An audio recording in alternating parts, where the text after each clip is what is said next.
You won't believe what's happening with King Harris, the son of rapper T.I. and singer Tiny. The story that started with a hospital emergency has now spiraled into something much darker, something no one saw coming. Just days ago, King was clinging to life in the ICU, surrounded by his family, friends, and doctors, fighting around the clock to keep him alive. The reports were grim. His condition was critical, and for a moment, it felt like the entire world stopped breathing with him. Inside that hospital room, the air was heavy. Monitors beeped softly in the background, each sound a reminder of how fragile things had become. Tiny sat beside her son's bed, whispering prayers under her breath. T.I. stood at the window, staring out into the city lights like he was searching for answers that just wouldn't come. When the doctors finally walked in, their faces told the story before their words did. "His brain swelling hasn't improved," one of them said quietly. "We're doing everything we can, but it's critical." That word critical echoed through the room. It was the one thing no parent ever wants to hear. The silence that followed was deafening. Tiny pressed her hands to her face, tears running freely. T.I. tried to stay strong, but even he couldn't hide the tremor in his voice when he said, "Just tell me he's still fighting." Outside the hospital, fans gathered by the hundreds. Candles flickered on the sidewalks, people held up posters with King's picture, and social media flooded with messages of prayer and support. T.I. later stepped out to speak briefly to reporters. His voice broke as he said, "I'm not asking for much, just pray for my son." That one sentence struck everyone. It was simple, raw, and desperate. For the first time, people saw a man who had built his name on strength and resilience, now standing completely vulnerable. But as the world prayed, questions began to rise. The incident that put King in the hospital was reportedly a fight that broke out while he was in custody. Yet the details didn't make sense. There were no clear explanations, no footage, and no witnesses willing to speak on record. The official statement claimed technical issues caused all prison cameras to malfunction at the time of the attack. All of them. Fans started to connect the dots. Was this really an accident, or was someone trying to cover something up? Theories spread quickly online. People close to the situation hinted that King had been asking the wrong questions, that he had stumbled onto something dangerous inside those prison walls. He knew too much, one anonymous insider told a local news outlet. He started talking about things that didn't sit right with some people. That single quote sent the internet into a frenzy. What could King have possibly uncovered? And why would that make him a target?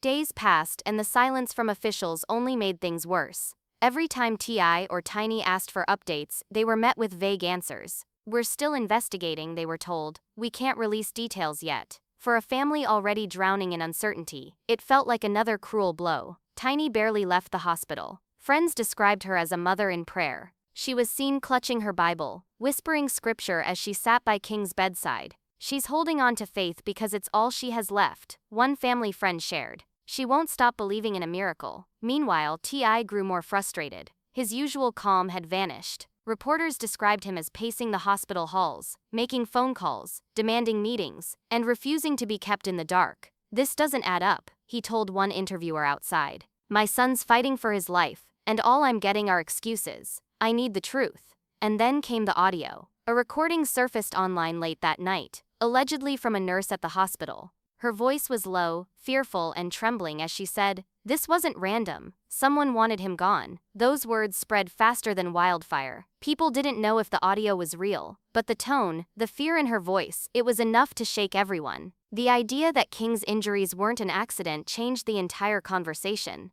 It was no longer just about recovery. It was about justice. The next morning, protesters showed up outside the facility. They held up signs that read "Justice for King" and released the footage. Social media exploded again, with celebrities and pastors speaking out. Gospel artist Leandria Johnson posted, "We're praying for healing, but we're also praying for truth." Inside that hospital, the atmosphere shifted from grief to determination. T.I. wasn't just a worried father anymore. He was a man on a mission. He met with lawyers, called public officials, and pushed for access to the missing footage. But every request hit a wall. Every phone call ended the same way: "We can't comment."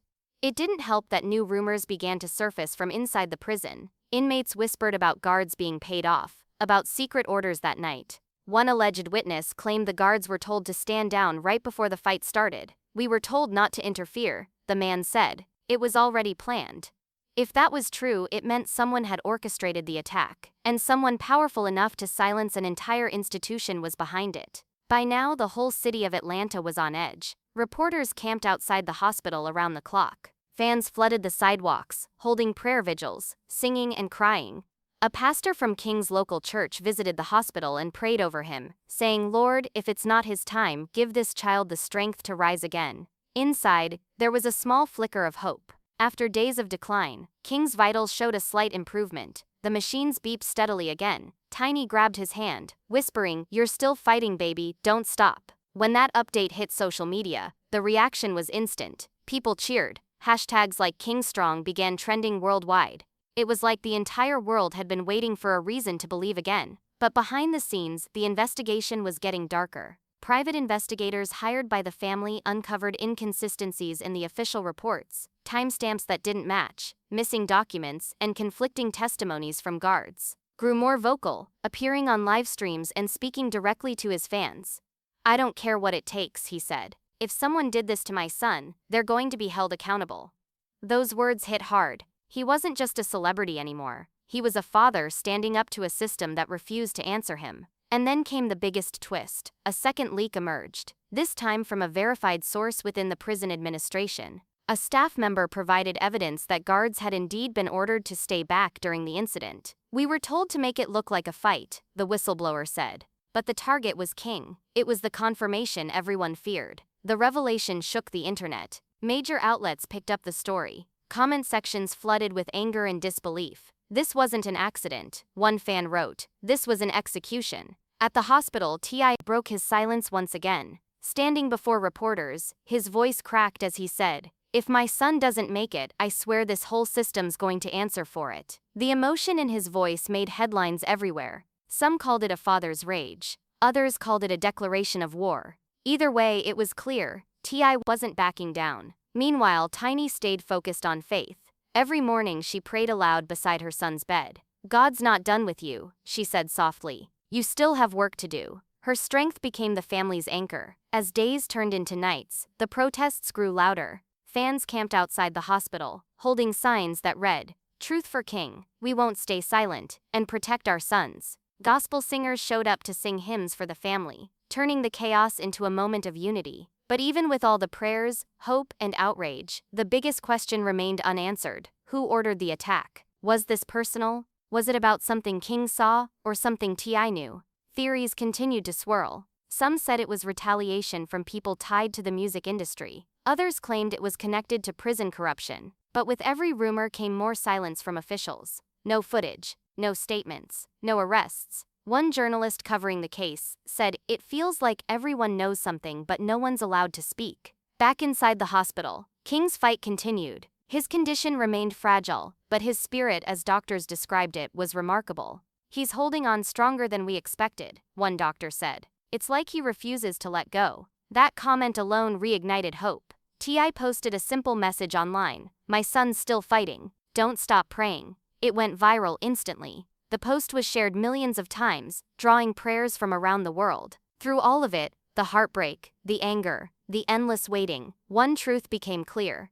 This wasn't just about one young man in a hospital bed. It was about a family's battle against silence, a city's cry for justice, and a father's refusal to let his son's story fade away. Tiny later said quietly to a friend, "They might control the system, but they don't control God. For now, the world keeps watching." The candles outside the hospital still burn every night. The signs are still held high, and the questions keep echoing through every corner of social media. What really happened to King Harris? Who gave the order? And when the truth finally comes out, will anyone be ready to face it?